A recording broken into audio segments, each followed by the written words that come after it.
आध्यात्मिक यात्रा चैनल पर सभी प्यारे शिव भक्तों का स्वागत है। विद्येश्वर संहिता तीसरा अध्याय श्रवण कीर्तन और मनन साधनों की श्रेष्ठता।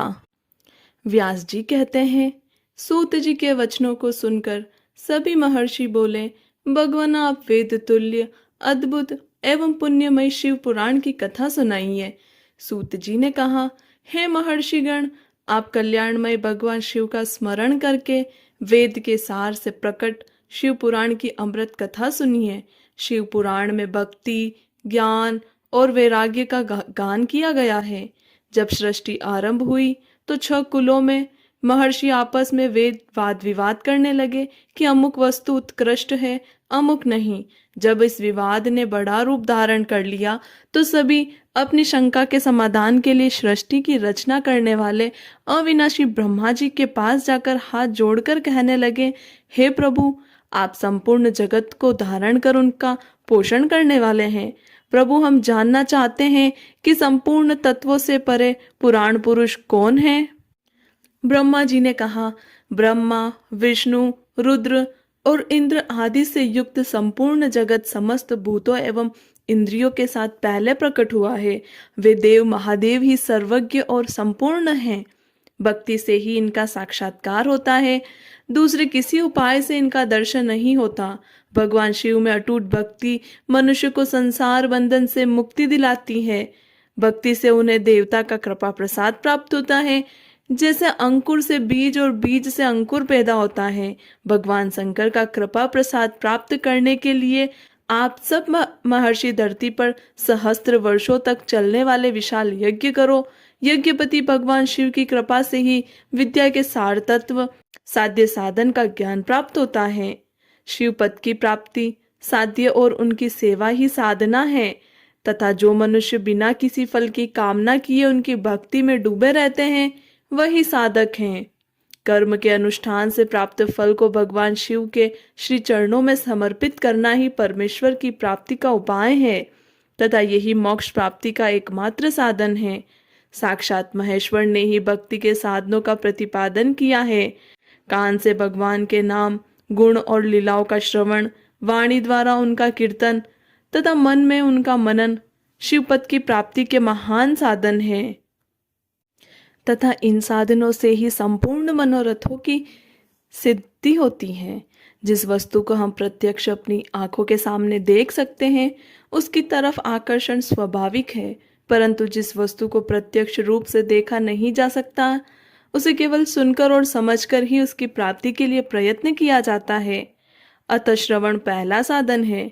श्रवण द्वारा ही गुरुमुख से तत्व को सुनकर श्रेष्ठ बुद्धि वाला विद्वान अन्य साधन कीर्तन और मनन की शक्ति व सिद्धि प्राप्त करने का यत्न करता है।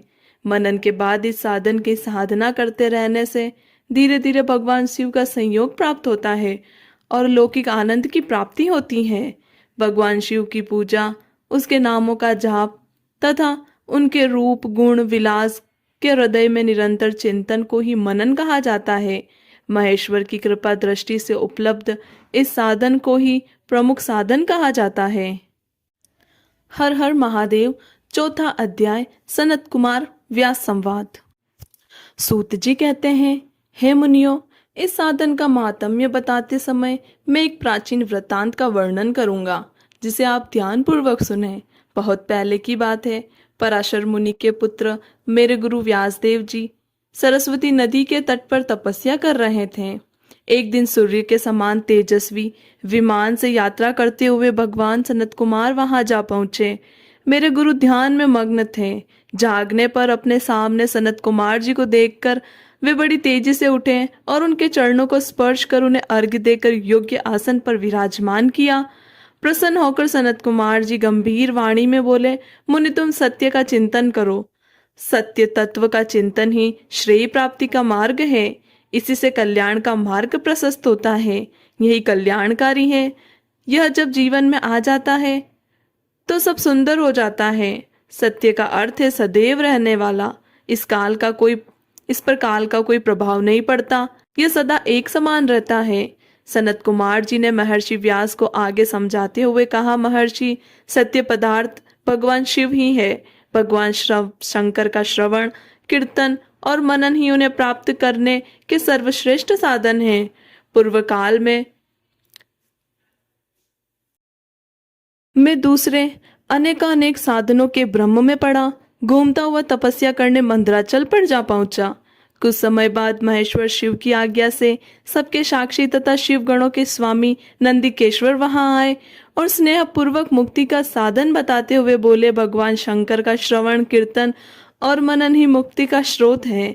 यह बात मुझे स्वयं देवादिदेव भगवान शिव ने बताई है, अतः तुम इन्हीं साधनों का अनुष्ठान करो।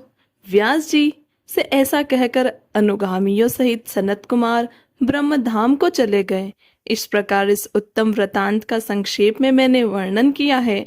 ऋषि बोले, सूत जी, आपने श्रवण कीर्तन और मनन को मुक्ति का उपाय बताया है, किंतु जो मनुष्य इन तीनों साधनों में असमर्थ हो वह मनुष्य कैसे मुक्त हो सकता है? किस कर्म के द्वारा? बिना यत्न के ही मोक्ष मिल सकता है। आगे की कथा हम अगली वीडियो में जानेंगे। कमेंट में हर हर महादेव जरूर लिखिए।